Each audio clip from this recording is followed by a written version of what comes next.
the second season of Newcastle with Alan Shearer with you. Did you have any thoughts yourself about whether this could work as a partnership? Had you played together for England at that stage? Not at that stage, no. No. I'd seen the way that Alan played, and honest, until I came to Newcastle, I'd always played with two centre forwards. There was always two centre forwards, and they were a combination of different types.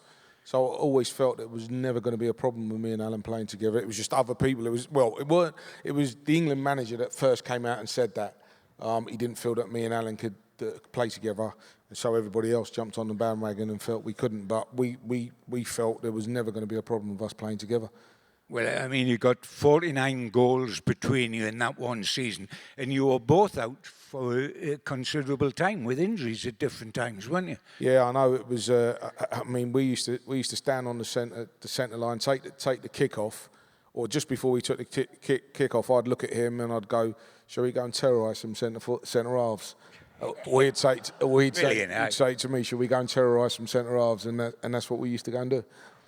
Shearer scored on his debut for us, and I love this bit, and you got the winner in the last derby match ever played at Joker Park. Remember that?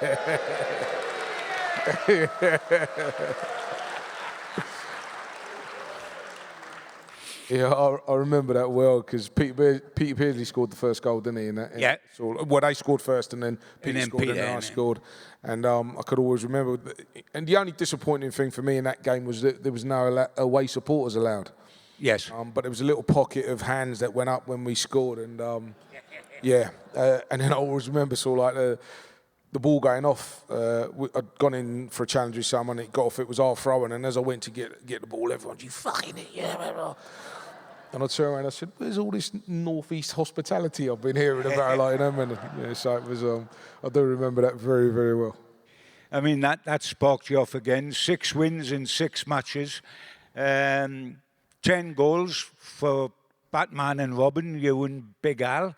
I don't know why they called him Big Al, actually. He's not that big, is he? He's not. I don't know. I mean, he's strong. Yeah, he's very strong. He's strong. Very, very strong. You got 8 in 6, and Shearer got 6 in 7. Well, obviously, if you scored 8 and he only scored 6, you should have been the world record transfer fee. Well, I should have had the number 9 back, shouldn't I? But no, it was just a combination that worked, and we, I think Alan, both of us had played with 2 strikers up front. Him with Sutton and other players in the past, and I felt when he came to the club, I was able to go and explore other parts of the pitch that perhaps I didn't when in my first season. Because I was the only playing as the lone centre forward, I cannot play between the width of the penalty boxer, rather than going into channels, which I used to do when I was at QPR. But I mean, Alan's always said to me, after both your careers were long over, that the best partner he'd had was yourself. And when you think he had Sutton at Blackburn when they won the title, and he had Sheringham with England. So that was quite a compliment, and that shut a lot of people up, I think. Yeah, it's like I said, we never ever had any doubt that we could play together. It was other people that doubted it. But and as Keegan said, he believed it could happen. He wasn't trying to prove anybody wrong. He just felt we could play together. I mean, the match that sticks out for everybody was Man U 5-0 up here. I mean, get in. We were absolutely sick to death of them, because the 2 seasons we finished second was to them, of course. And to do them 5-0 up here. I mean, I think every Geordie remembers, obviously, you scored, Alan scored, Ginola scored one of his terrific flamboyant goals, and it was all topped off by Philip Albert, Chip and Schmeichel. But who scored the other Newcastle goal now? Did you? Aaron Peacock. That's right. What was he doing on there? It was from about 3 inches out, wasn't it? What was he doing up there? It was a corner coming from the right hand side, and also like from the Gallagher in your right hand side, and he got his head on it. But I mean, that was a terrific day, wasn't it? We played exceptionally well, and it must have felt good because they'd become a jinx to us, hadn't it? Yeah, what was good about it, what was great about it was, I remember Keegan came in just before the game. I say just before the game. We were in the change rooms getting changed, and what normally happens is the manager goes off, he names the team, he goes off, and he gets the opposition's team, and he comes back and he says, right, this one's playing, that one's playing, this one's playing, blah blah blah. He came back in, he looked at their team sheet, and all he did, he kind of like screwed it up in his hands, and he said, "You owe them out there. In terms of our supporters, we owe the supporters a performance." And there wasn't a man in the changing room who didn't believe we owed the Geordie fans a performance. And so to go out and do it in the way that we did it, there was a lot of satisfaction from within in the change rooms with all the staff, with all the players. It was a great day for us in terms of. It is a one-off match, Les, for satisfaction, team satisfaction, personal satisfaction. Does that rank as high as it got in the 2 seasons you were with us? Yeah, without a shadow of a doubt. Because we got beat by them at home, and then we got humiliated in the Charity Shield, lost at their place as well. So to give something back to our supporters, which we knew, and always remember, and I always say to people, when we lost in the Charity Shield, we didn't turn up, but the supporters still stayed behind and clapped us off the pitch when we really, really didn't deserve it. But that's what they did. So to a man, we knew that we owed them a performance. Yep. I mean, the unfortunate thing, I never had a feeling that season, in fairness, that we were anything like we were the previous season when we had the 12 points. And, we weren't really in with a huge chance of winning the title the second season where we were the first season. Did you feel with hindsight that was probably the way it was? Yeah, thinking about it, we never really challenged the top spot in the division that year. We, obviously KK left and, Dalglish came in, so there was a bit of a turnaround there. And the performances weren't as free-flowing as they'd been in the previous season. Well, I mean, Alan got a groin injury. You broke your cheekbone and had a couple of other injuries. You missed about a dozen matches each. Yeah. That was a big chunk, isn't it? Yeah, I mean, I remember it was against West Ham. I jumped up with the goalkeeper. Was it McCloskey? And when I saw as I went to get up, I realised he was on the wrong side of me, and he was trying to get because the ball was still in play, and he was trying to get back to the goal. So he went to jump over me, and as he jumped over me, just kicked me in my face. And I always remember that Derek, the physio at the time, came on and he went, "I think you're going to have to come off, son." I go, "What are you talking about?" I said, "It's just a little." I said, "I weren't concussed. I was fine." I said, "It's just a kick in the face." And he was going, "No." And I could see him doing that, and I was trying to put his hand down and going, "No. What are you talking about?" And he was going, "Liz, you've got to come off." And I was like, "No." Anyway, I came off. He said, "Look, I think you broke your cheekbone." And this was kind of like gone back in there. I remember coming off the pitch and going to the hospital. I was in the hospital, and the surgeon didn't turn up who was going to do the operation till after the game because he was at the game watching the game, and we weren't winning. We weren't winning. So he said he had to stay until the end because he couldn't chance not seeing us win. So he said, and we drew, and he said, had you been playing, we would have won. And I went, thanks for that. But I remember going down and having the operation, and obviously I go to the hospital in my kit and the tracksuit on. And my sister had come up to watch the game that weekend. And I'm in the hospital, come out, and then all of a sudden the nurse comes in and says, "I need to take your temperature and everything else." And I said, no problem. So I'm groggy. She takes my temperature. She goes, "I'm a massive Newcastle United fan. Les, I'd love your shirt." My shirt was over there in the corner. I said, "Yeah, take it, no problem." So she takes the shirt, and then I feel like I've just fallen asleep, and then all of a sudden I've been woken up again. Someone says, "Les, I need to take your temperature." So I was thinking, just had this done. I feel like I've just had this done a couple of minutes ago. But when you're on anaesthetic, you don't know if you slept for 10 minutes, 15 minutes. Of course. Anyway, had it done again. She said, "Oh, massive Newcastle. I went, can I have your shorts?" I went, "Yeah, take them." I left the hospital in just my slips. Like there was nothing left of my gear. Everything had been taken. It was ridiculous. I mean, the turning point of that season, the bombshell news, was January when KK quit, supposedly about the club moving to PLC status, etc., etc. But to be honest, with KK, bless him, I mean, he resigned more often than I had hot meals. I mean, he behind the scenes, he was all. And Terry McDermott used to chase him in the car and bring him back, sort of thing, like, you know. But this time, did you have a feeling on the inside? You know, we touched on it before. Had a spark gone out a little bit out of KK? It didn't seem quite the fit of the enthusiastic KK we all knew and loved from the previous season and previous times. Did you have a feeling with hindsight when you looked it all was perhaps not well for some reason, Les? Yeah, I think we touched on it in the first half that we felt a light had diminished in KK.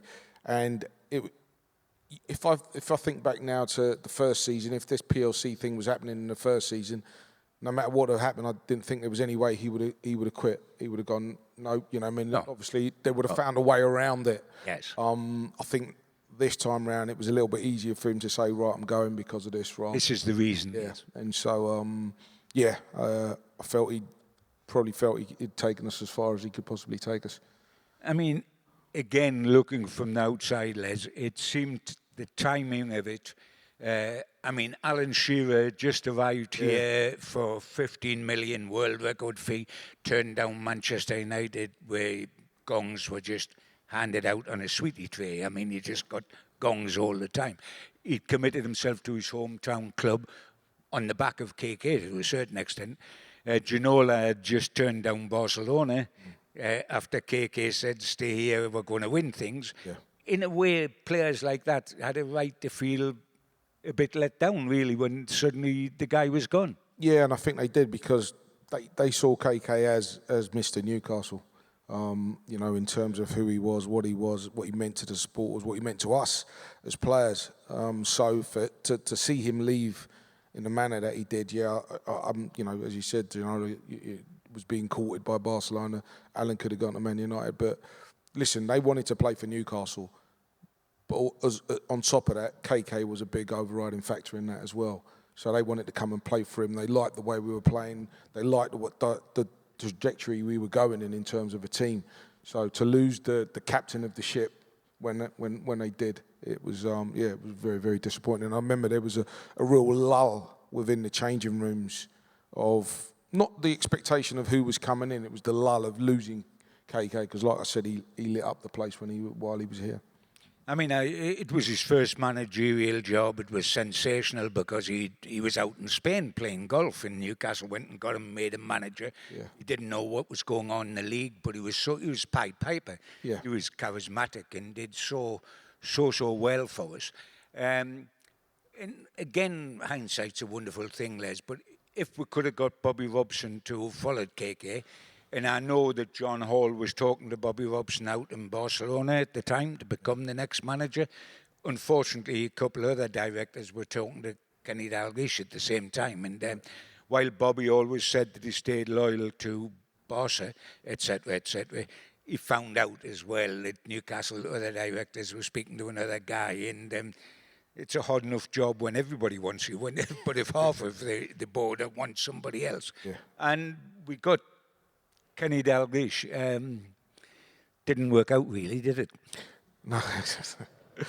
To put it mildly, no, it didn't. The trajectory of where the club was going, I think you're right. If Bobby had come in, Bobby understood where this club was. He knew what it meant to fans and people.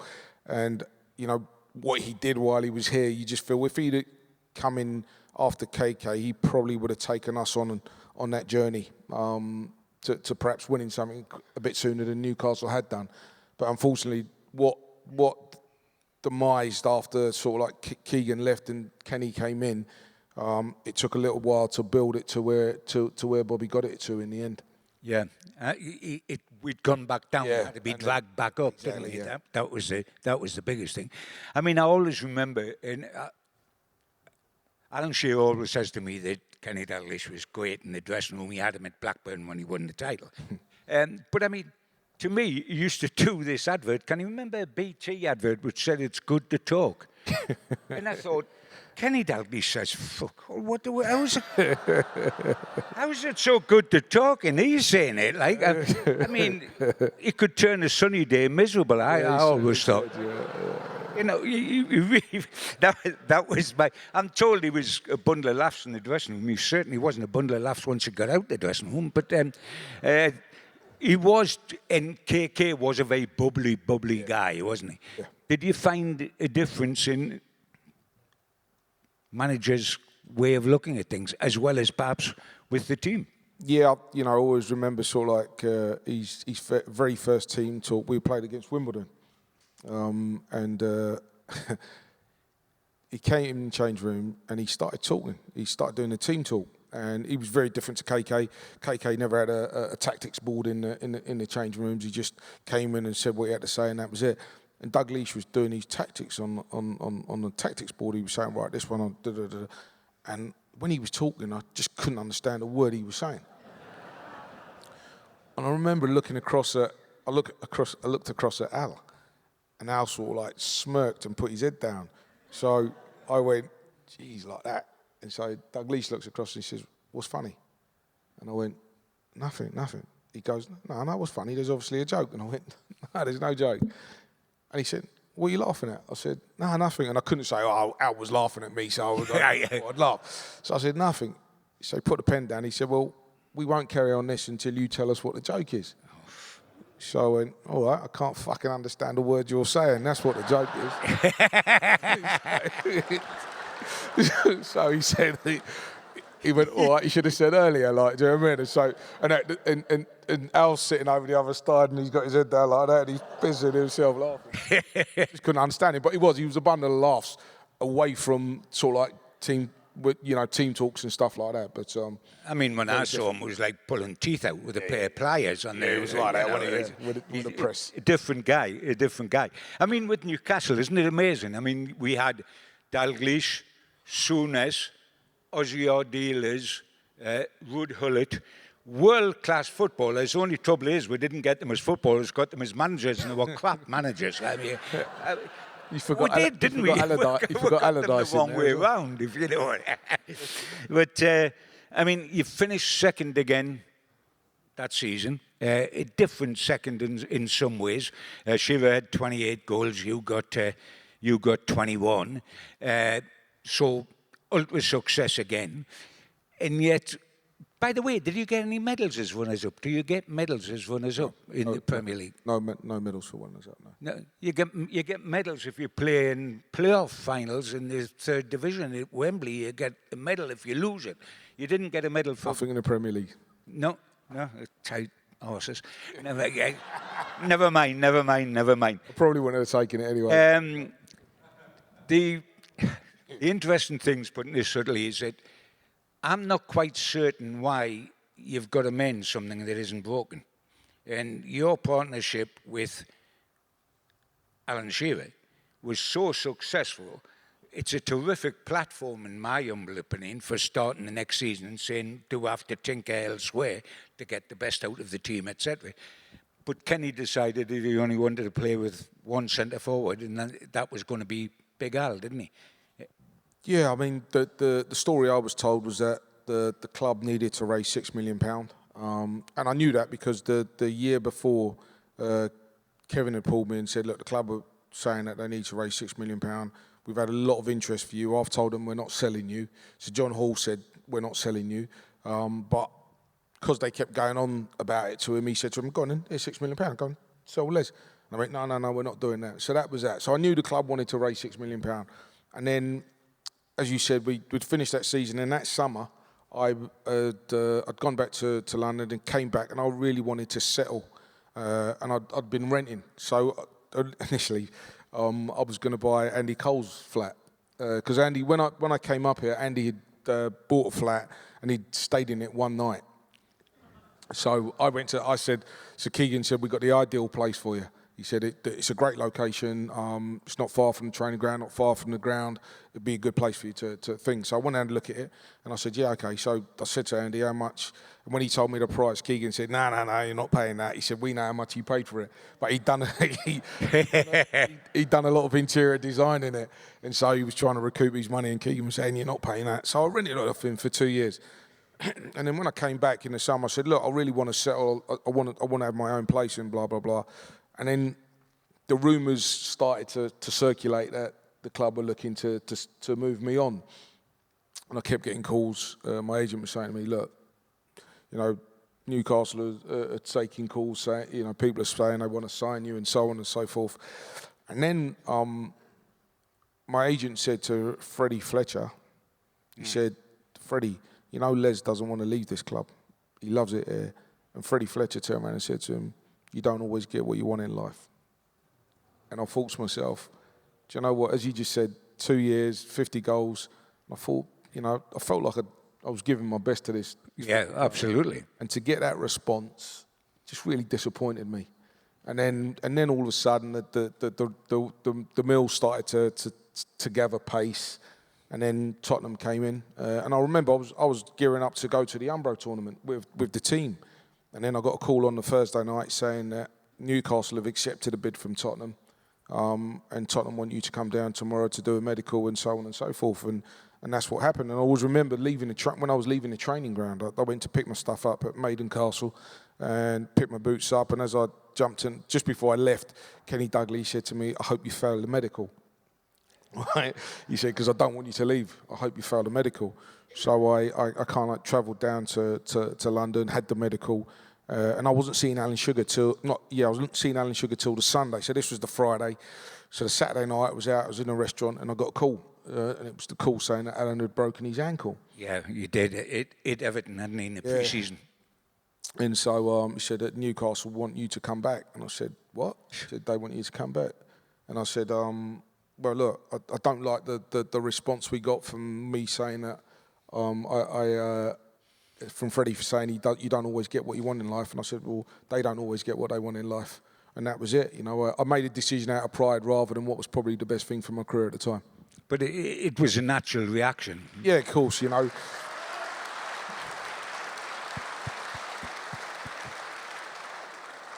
Mind, we didn't suffer. We got John Dahl Thomason and Ket Spire. No, don't laugh. Ket Spire was very good as a kickboxer at the Gallagher end. I remember that. And then, of course, we got Anderson. Russian Bonds, which would have been wonderful 20 years earlier, but by the time we got them, they were old-age pensioners. And then we got Andreas Anderson with the blonde ponytail, who looked a little bit like Pamela Anderson in Baywatch. But so we were perfectly all right. We didn't need you, Les. Yeah, you could get the hell out of it. Oh, God. 6 years at Spurs. Which was a fair old time. And if I remember rightly, and can you fill us in, came back to St James's Park and got a standing ovation when you come in. And normally, when ex-players come back to their old clubs, they're booed throughout the game every time they touch the ball. You got a standing ovation, didn't you? Yeah, it was. I'm really fortunate, John. I remember when I came from QPR to Newcastle, and then we went back and we beat QPR 3-2. And again, I went in, didn't know what to expect. Because as you say, you go back to your former club and you get booed every time you touch the ball. Went to QPR, and the first time I touched it, there was there was silence. I thought, okay, except for the Geordie fans supporting what we were doing. I scored, and I know a few hands went up in the loft end where I'd normally score for QPR. A few hands went up, and they realised I'd scored against them, and I celebrated. And then I remember at the end of the game, you know, all the stadium stood up and sang my name, and I was like, wow, this is incredible. And then I left there and went to Spurs, and when I came back, I got so emotional at the end of the game because, as you said, played the game, and then at the end of the game, the whole stadium stood up and sang my name, and I was like, wow, I couldn't even go to each end because I was so emotionally caught up in what was going on. And, you know, I thought, wow, I've left this place, and this is the response I get from the supporters when I come back. I shouldn't have left, you know what I mean? But it happened, and it was a tremendous thing to happen, because I felt you go away from it feeling validated that you'd given your best to this cause, and you know, it didn't quite work out the way I wanted it to work out, but you know, it was something special. I mean, you played in two.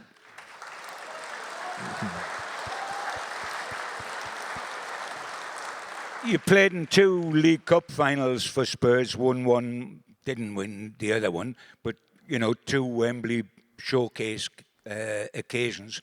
But I think looking back, once your playing career was over, Les, would you say unquestionably the 2 years you had here were the height of your ability, the height of your fame, that loved by fans, that the works for special years?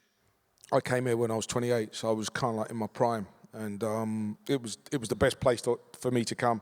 You know, the team were on the trajectory it was. You know, I'd seen you come up from the Championship, and the brand of football that you was playing at the time, I was thinking, well, if there's a club that I could go to and improve myself as a player and have a chance, it was here. I was only disappointed it was only for 2 years, and I wish I'd have come here when I was 26, because, like, you know, I'd have got a bit more out of it. But no, it was. When people ask me what was the best period of my career, without a shadow of a doubt, it was the 2 years I was here in Newcastle.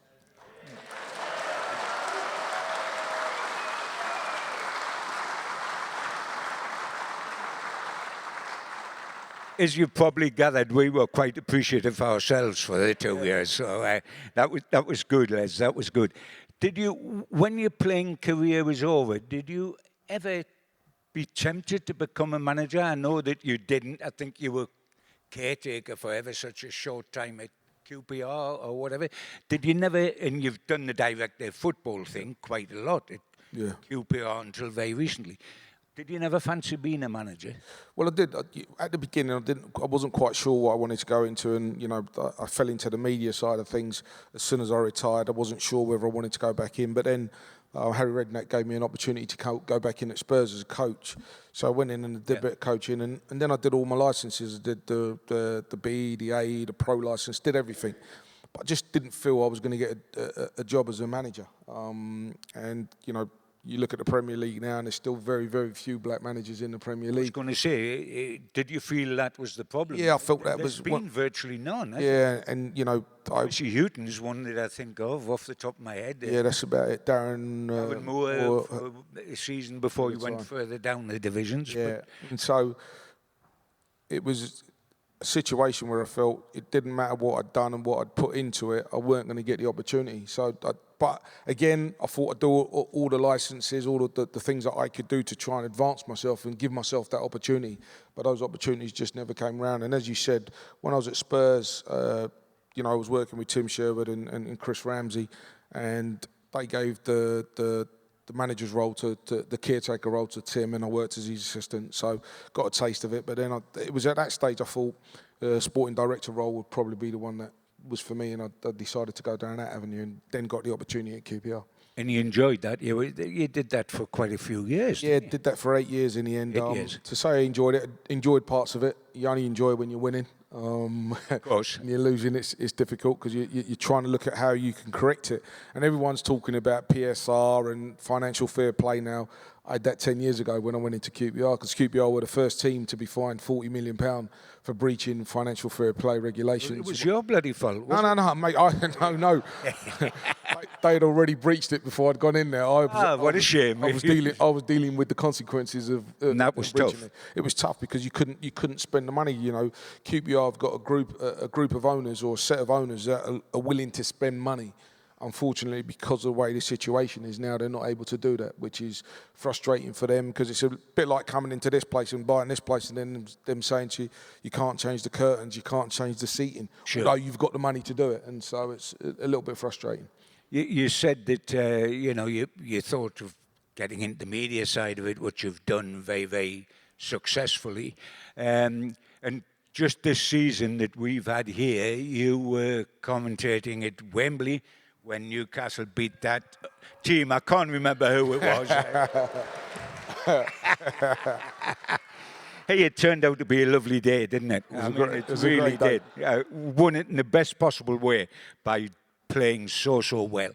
You were at Wembley for that game. I remember talking to you before we went down there, and you were saying, hey, you know, Newcastle's got a real chance. Yeah. And I'm wondering what you felt on the day when you were there, if the old Newcastle United feelings from your time here came back, and what you felt, because while we had a great header from Dan Burn, Yep. which looked like a Les Ferdinand header, and we had a centre forward who scored the winner because his axe turned out to be the winner and you were centre forward.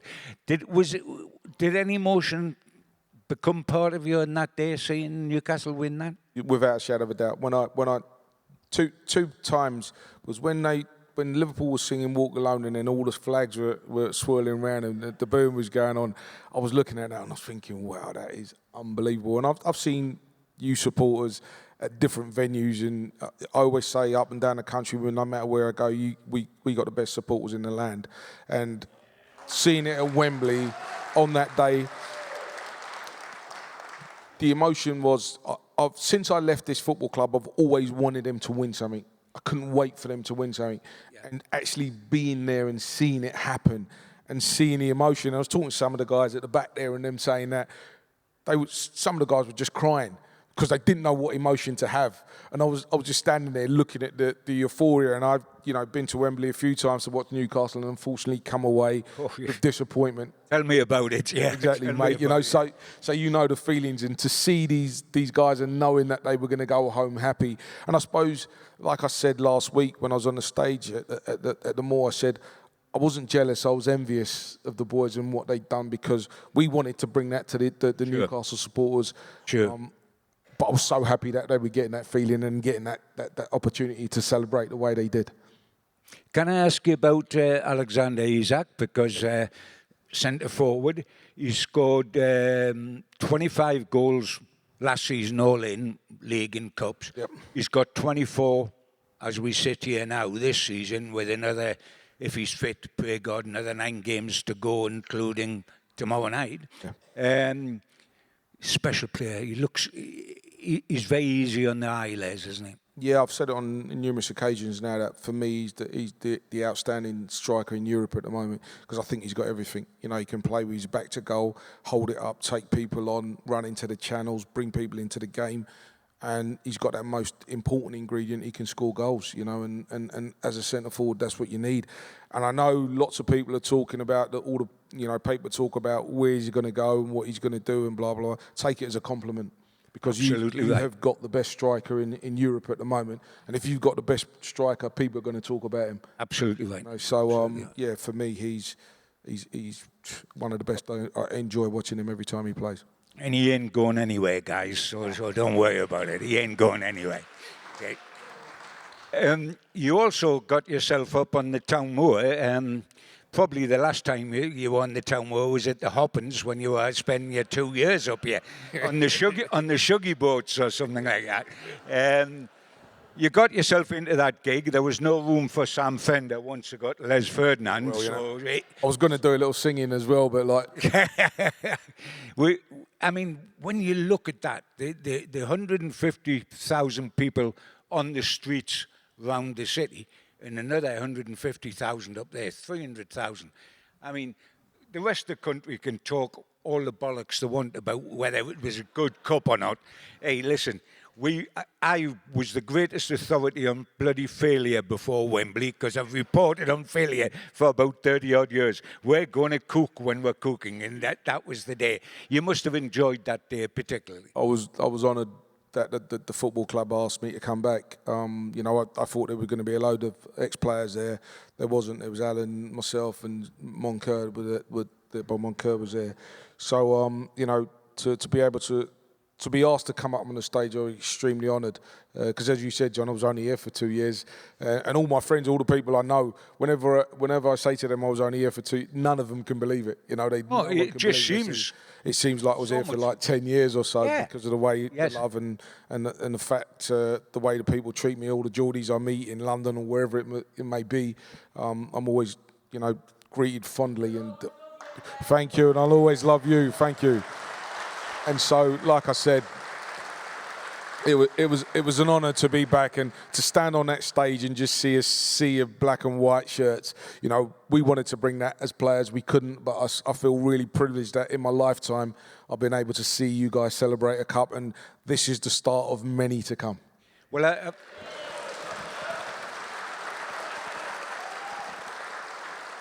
I have said to Eddie that, you know, while we're all basking in this silverware and it's wonderful and it's lovely, I've said to him, you've still got to beat the Entertainers' records where they finished second top 2 successive seasons.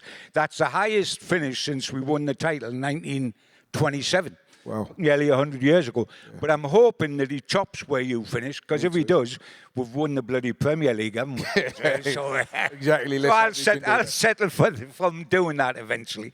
But before we finish, because the whole reason we're here is because you nice people wanted to say to Les the thanks that you have said.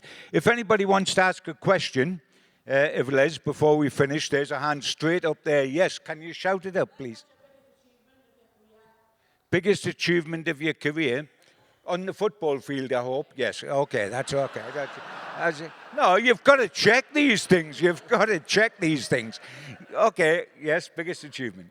Biggest achievement. I suppose, you know, on a personal note, winning the PFA, you know, the Player of the Year, because to be voted by your peers as their Player of the Year, I don't think there's any higher accolade for any player.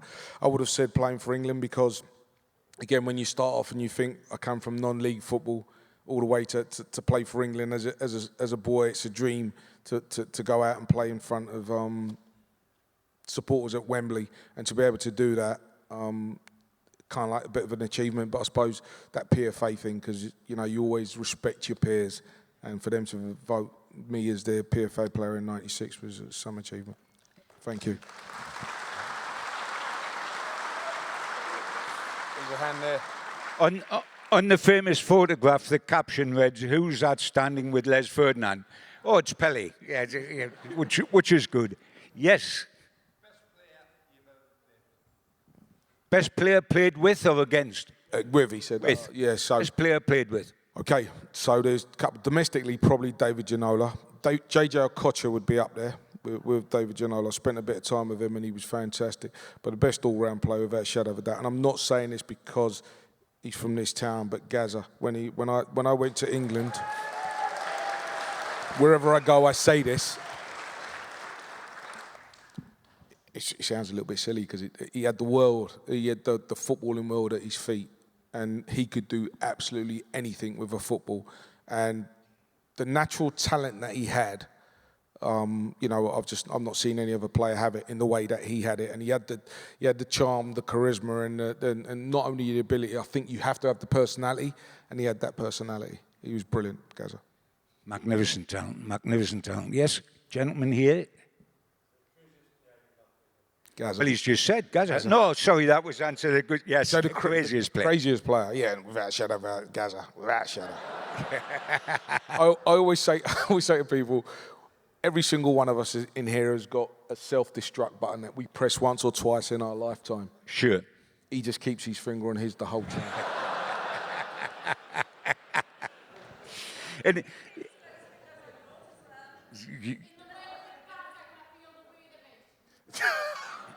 So okay. I thought this might come up at some stage.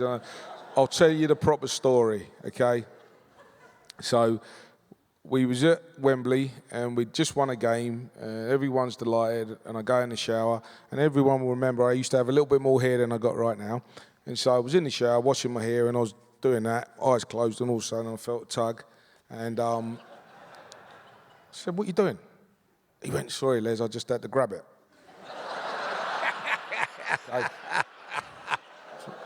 So I was Gaz. I said, "Listen, Gaz, I don't play them games. They're not my sort of games. I don't want to play." He says, all right, no problem. Keep your hair on." I said, "Okay, no problems. Let's make sure this never happens again." That was it. And now all of a sudden, someone sent me a video saying every time he went out, he had to touch it for good luck. Never happened. Never happened.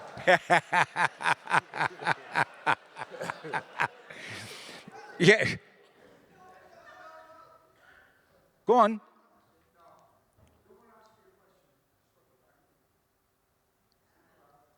man, I so appreciate that. Thank you very much. I want to thank you and everybody else. You know, every time I come here, I call it my second home because I feel like it's home to me. The way I'm made to feel when I come back to Newcastle is just simply sensational. Thank you. Ladies and gentlemen, it's been a wonderful afternoon. It's been my privilege to sit next to this guy and hear all the stories. John, she's got a hand up. Do you want to go to the toilet or do you want to ask a question? That's how I was with Don Howe. I used to put my hand up like that with Don Howe and he would try to ignore me. Go on.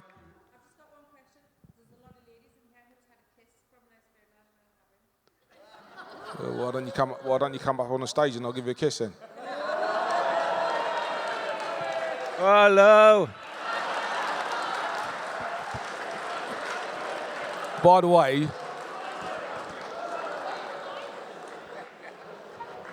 way, that's how rumours have started. There isn't loads of women that I've had kisses with today. There's only a couple.